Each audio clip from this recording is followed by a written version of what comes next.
So I decided to pick up the Nikon ZR. I don't know. It was kind of a split-second decision. Much like my decision when I purchased the XH2S. I just happened to find it. That camera at Adorama had in stock just like that. And so I went ahead and picked it up. Nikon had this in stock, and I was like, without the kit lenses. So I had to grab it because it's real tough to get. It's tough to catch them when they have just the camera available. And I have a bunch of lenses. I don't need another kit lens, and actually I have all the kit lenses anyway, I think, except for the 24-70 f4. But anyway, I wanted to throw my 2 cents in on the whole Nikon ZR controversy. And right now I'm filming. I don't have any microphone attached to it. I probably should, but the 32-bit float internal, I'm going to see how it works. I'm looking at the meters. The meters are low enough. I'm not clipping or anything, so hopefully that's going to work out okay. I'm filming with the 35 1.4, ironically, the Z-mount lens, just to see if it'll stay in focus. And I see one little area like right here I see the zebras, but I'm not going to worry too much about it because who cares? It's in the background. I've seen a lot of videos, people talking about how to expose and how to do this and that. So I came downtown Amarillo in the afternoon. If you live in a fairly large city that's got big buildings, bigger buildings, you know how the light settles during sunset or during the afternoon. The sun's kind of, it's kind of moving, and then you get all these different weird lighting situations going on. And I figure if I can learn how to shoot in this kind of situation, the way it is in the afternoons here, that maybe I could do some run and gun stuff. Maybe I could use it for weddings. Sorry for the steering wheel on the way here, but it is what it is. I didn't bring my little small tripod, so I'm just kind of stuck with what I'm stuck with. But anyway, I wanted to pick this camera up and just to see what all the hubbub, because honestly, I kind of wanted something like this, a full frame, sort of like a full-frame Ricoh GR series camera with no viewfinder, but and they surprised me with the gigantic 4-inch screen, so that's nice. I did take a couple photos while I was down here. I'm not sure if I like it as much as I thought I would. It would be better if the screen would flip out instead of just rotating, the flippy screen. I would rather have it, that's the one thing I do like about the Sonys and the Panasonic, or the Lumix, excuse me. Lumix people will lose their freaking mind if you call that camera a Panasonic. I would prefer a flip-up screen. I think that would be kind of cool. But, it could probably work in a pinch. I think it would be okay. It'd be a good second camera for photography. I would definitely use it alongside a Z6 III, which I have a Z6 III as well. I could definitely see using it as a second camera to that. But I wanted to come down here and try my hand at some exposure and shooting in red raw. I'm shooting in red raw right now. There's a lot of controversy about this camera. There's a lot of people that were asking for things, for Nikon to do certain things. And this is typical. This is the internet. This is the world we live in today, where, and it's certain generations that are doing this. But they will ask for certain features, and they will ask for certain things. I wish I had this. I wish I had that. And then Nikon, a company like Nikon, who's much smaller in the grand scheme of things, Nikon is way smaller than Sony and Canon. Way smaller. But they're still holding their own. They're still coming out with innovative products. And once they caught up, it took them a minute, but once they caught up, now they're kind of marching to the beat of their own drum. They're not doing what Sony and Canon are doing, which are reacting to the industry. If you happen to notice, I'm sure the Canon R6 III is a great camera. I'm sure it is a much needed improvement over the R6 II, but and also the A7 V versus the A7 IV. These are great improvements, but they are reactionary cameras. I don't care what you say. You can say whatever you want. It's my opinion.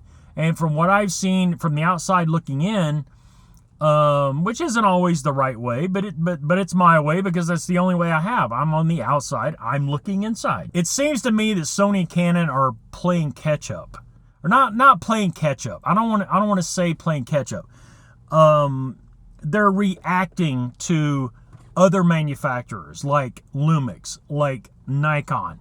I think they're reacting, and their fanboys have lost their freaking minds, which it is what it is.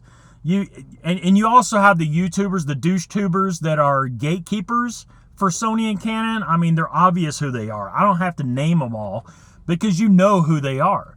It's more than obvious. They just as an example, one of the biggest controversies of the Nikon Z6 III was the flappy rings on the side, and one of them on the side of the card slot, if it was cocked in just the right manner, you couldn't open the SD card slot. You couldn't open the card slot door all the way to get your CF Express B card out. Oh, it was like World War III had started. It was like, oh my God, it was the worst atrocity ever committed in the camera industry, that you couldn't just flick that thing out of the way a little bit more and then open the door all the way. Oh my God, it was such a huge problem for all of these little fair-fingered millennials and Gen Zers. They can't seem to figure out things like that. Like, oh, you might need to pop that ring a little bit. It's an extra step. It's a step they have to take to do something, and they lost their minds. Well, Nikon should have built-in ring, hooks into the body like so-and-so and like so-and-so. They should have all these different things. And then Nikon does it with the ZR. The ZR has the loops, or the, I guess where you attach the straps, the Peak Design or whatever strap you use. It's actually built into the body. And not one word, not a peep. You don't hear a damn word about it. Everybody that bitched about the flappies didn't say a word. Not a damn word. Not a pat on the back, attaboy.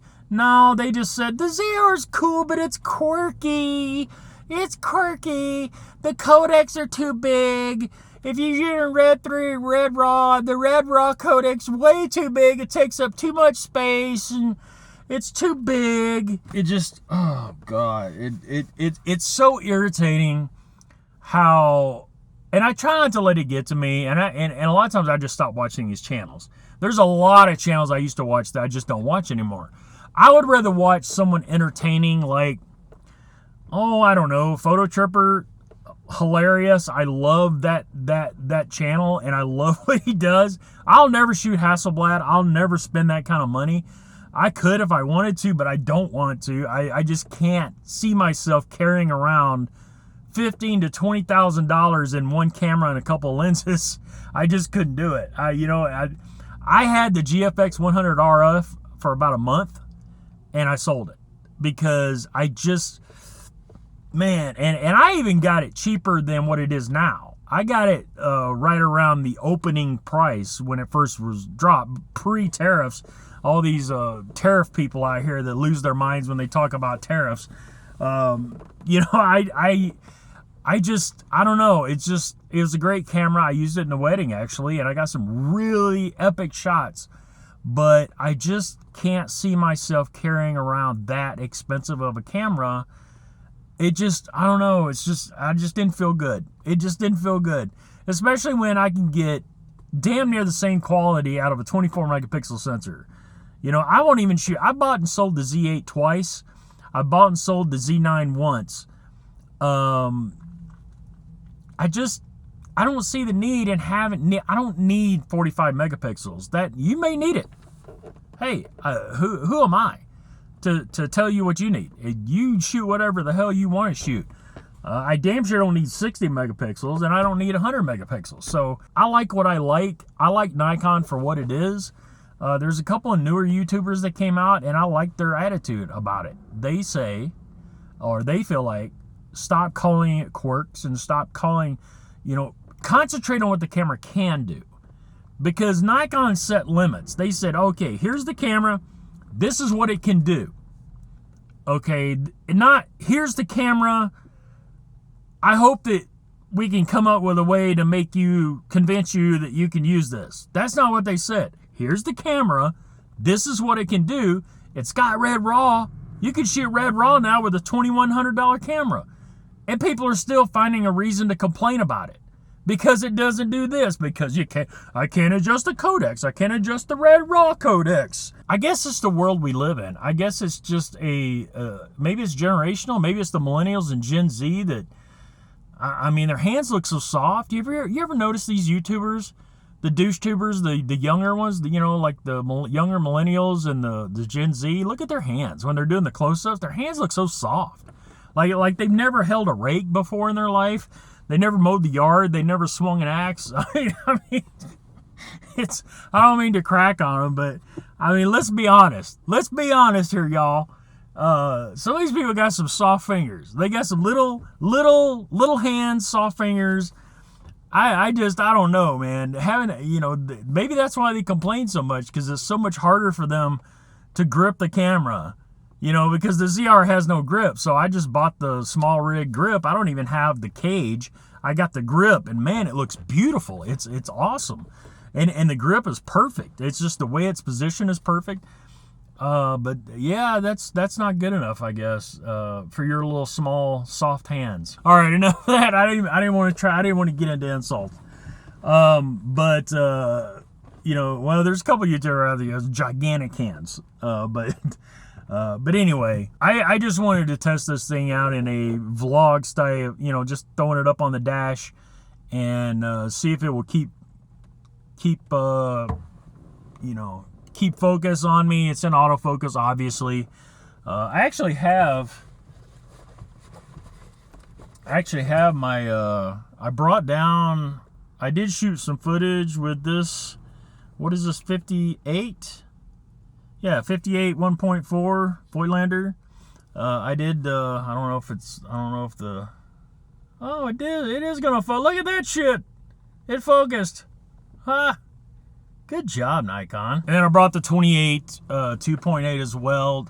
I just wanted to see if I could get the right exposure. All I did was I left 180 degree shutter angle, and I use 800 ISO because it's daylight. I know I've heard using 6400 might be better and bringing it down in post, but we'll see. I still have a lot to learn about grading and applying LUTs and editing all this footage. If you knew how I used to have, believe it or not, on this channel, I used to have well over 300 videos, vape reviews, vaping. And if you knew how I did those videos, you would laugh your ass off. I never recorded one of those videos to an external or to the card on the camera. I used an old Canon, I think a Canon camcorder, one of the little small ones, little round, kind of roundish ones. It had an HDMI out. I ran the HDMI out into another device, which ran it into my my iMac, my old iMac. I recorded directly onto the computer. So all I had to do was move it from one folder to Final Cut, and I was using a free copy of Final Cut Pro at the time, which is way back, several generations back, and just simple editing, and that's it. That's all I did. I learned how to cut and splice real fast, and go through all that. And then, of course, the audio was direct fed into the computer too, so through a USB interface. So everything, not one, I never had to merge audio, or what do you call it? Record into a separate audio device along with your camera speaker, and then you what the hell do you call that? But I just want to see how this worked out. I might do more of these. I don't know. I'm not one to be walking around with a camera talking into it. I have a DJI Osmo 3, Pocket 3. That's a little easier, I guess, to just kind of walk and hold. But I'm not one of those. I'm not a millennial or Gen Z. I don't need that kind of attention. I don't need to draw attention to myself talking in public. I can't do that. It's just not me. I'm not saying there's anything wrong with you because you do that. I'm just saying that's not me. I'm not that way. I can't do that. Is that? Oh, it's a plane. Somebody once said that guaranteed to have a flight. Oh, that's that other guy. David Stidham. He's the new YouTube channel. He's shot film before, and so he knows all about shooting film, the old way of shooting movies and commercials and whatever. And a lot of what he says, he picked up the ZR because he owns a red camera, a regular red camera, and he wanted to see if that's kind of, you know, the new deal. Maybe it's going to work better for him. And he's had a lot of good advice. There's some things that I don't really know if he's right or wrong because I don't know enough about the industry, but a lot of what he says is common sense, and especially with exposure. I took his advice on the exposure, so I'm going to see if it works. If it doesn't work, it's probably my fault. It's not his fault. It's guaranteed it's going to be my fault. We'll see how it works out. But I might come back to YouTube. I don't know. It just irritates me that people are shitting on this camera for no reason. You know, there are things that it does not do. And there's another airplane. Just like David said, if you want to cue an airplane flyover, just turn a damn camera on, and guaranteed an airplane's gonna fly over. He's right. It works here in Texas too. I just don't understand why people are so up in arms about it. Just shoot with what you got. You know, and most of these people out here claiming to be filmmakers are not filmmakers anyway. Quentin Tarantino is a filmmaker. You know, Martin Scorsese is a filmmaker. Your YouTube video is not a film, and your wedding video is not, you know, it's kind of, I guess, is more of a film than a YouTube video. If you're shooting commercial videography, you're a commercial videographer. You're not a filmmaker. I mean, it may look cool, but I can tell you right now, from a consumer's point of view, I don't give a shit what an ad looks like anymore. I don't care how cinematic it looks. I don't care. I don't watch ads. I just don't. I can't even remember the last time I sat through an entire ad. I don't watch an ad, a Ford commercial, because it looks so cool. I don't care. I'm not one of those people that are influenced by influencers. A lot of times I do the exact opposite. If there's an ad that pops up in a video I'm enjoying, I'll never buy that product again because you interrupted me watching that video.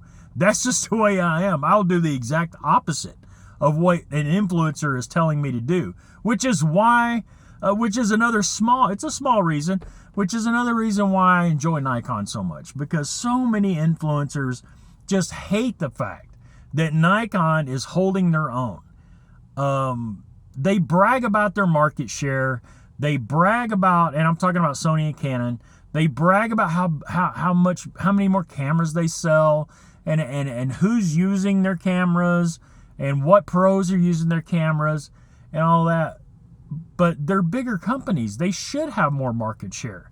They are probably 3 to 4 times bigger than Nikon. Each company is. So between the two, they're probably 5 times bigger than Nikon is. But somehow Nikon is holding their own. And Lumix is coming. Lumix is coming up there. So I honestly think in the coming years, you're going to see a change. I think you're going to see a big change. And now that Sony and Canon's autofocus can't get any better, I mean, what's left? What is left? That's the only thing Canon and Sony have that they can really stand up and brag about. And it's the one thing that people shit on Nikon about is autofocus. Even though Nikon autofocus is good enough to do just about anything, as far as I've tried, it's way better than Fuji. And I shot Fuji professionally for 2 years. And I can honestly tell you, even the Nikon Z6 II is way better in autofocusing than the XH2S. I will stand on that. I will preach that to the end of the earth. I know, because that's what I bought after I sold all my Fuji gear. That was one of the cameras I bought, waiting for the next generation, wondering if I wanted to buy the Z8 or whatever it was, you know. And I made it work, and it worked better than anything Fuji had. So Lumix is caught up now that they're using phase detect.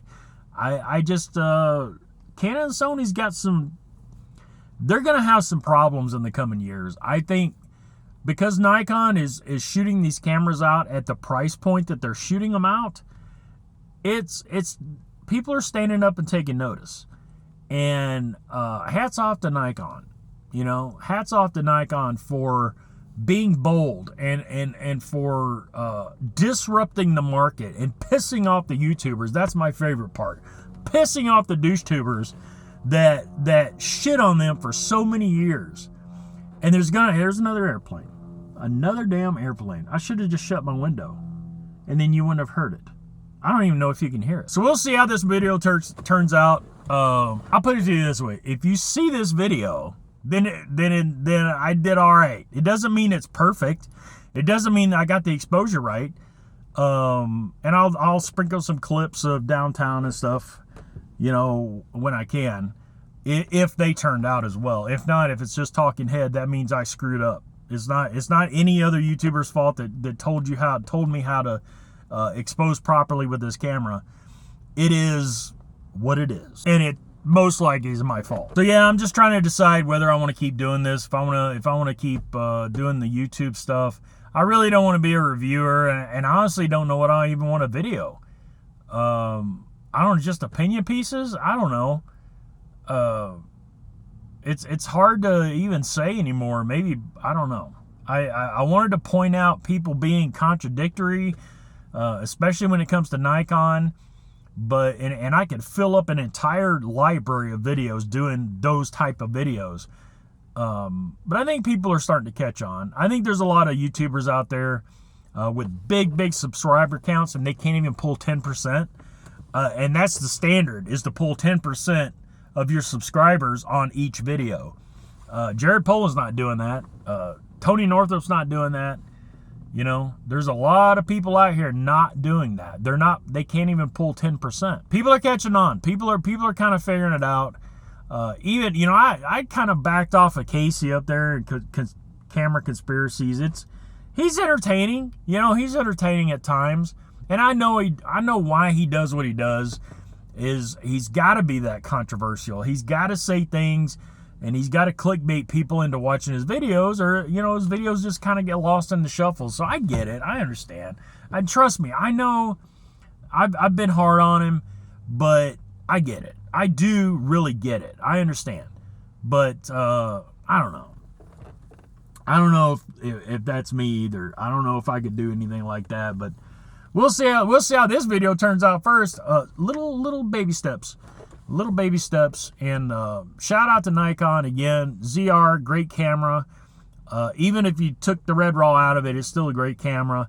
It's, you know, if it had a few more buttons, the only thing that I don't like about it is the lack of buttons. Lack of buttons, and I want to say there's something else I didn't like.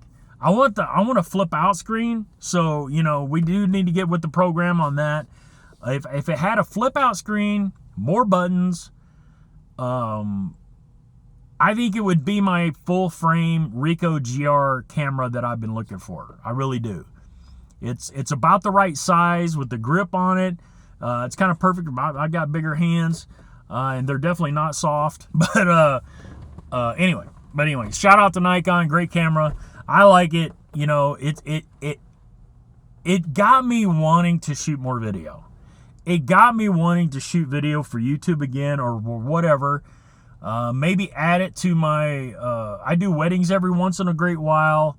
I don't do a lot of them, but if it's something I can add to my repertoire, then awesome. You know, if it's another something else I can offer, you know, it'd be great. You know, so anyway, thanks for watching. You can subscribe or like or whatever if you want to. It's not going to affect me in any way whether I do another video or not.